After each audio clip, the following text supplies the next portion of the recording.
So, after the large reception of the last Versus video, we figured we'd tackle another Battle of the Millennium Monsters. We have this week the legendary Kong of Kong Skull Island and the King Kong from the 2005 Peter Jackson film. I'm Will. Let's get right to it, shall we, with physical stats.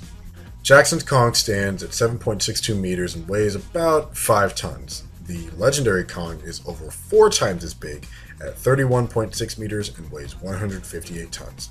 So already the 05 is at a large size disadvantage. Now, to personality. Both Kongs are of course the kings of their respective universes, with both seemingly having to constantly fight to maintain said royal status. However, of the two and of what we've seen of Jackson's Kong, he seems more like a figure with a sense of honor and strategy, as he is constantly seen protecting Ann Darrow with his battle against the V-Rexes, moving her between all of his paws whilst fighting at the same time. The legendary Kong, by comparison, seems a lot more primal and feared in nature, merciless and unforgiving as he destroys helicopters and slams skull crawlers with large boulders.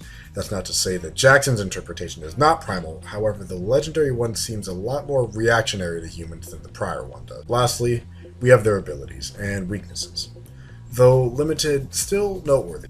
As mentioned, Jackson's Kong seems more capable of reacting on a dime in the midst of a battle, so clearly he has experience, and with him most likely being the last of his species, having to constantly battle monsters about his size regularly for dominance has trained him to be a highly capable fighter.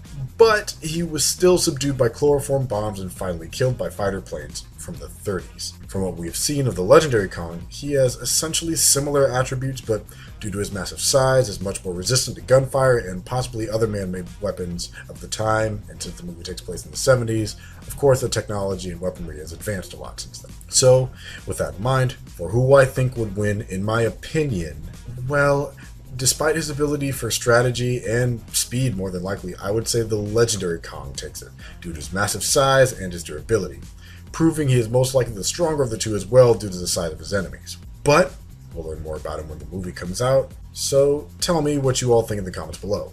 Who do you think would win in a fight between Peter Jackson's King Kong or the legendary MonsterVerse King Kong? And don't forget to like and subscribe to Hybrid Network. I'm Will, and I'll catch you later.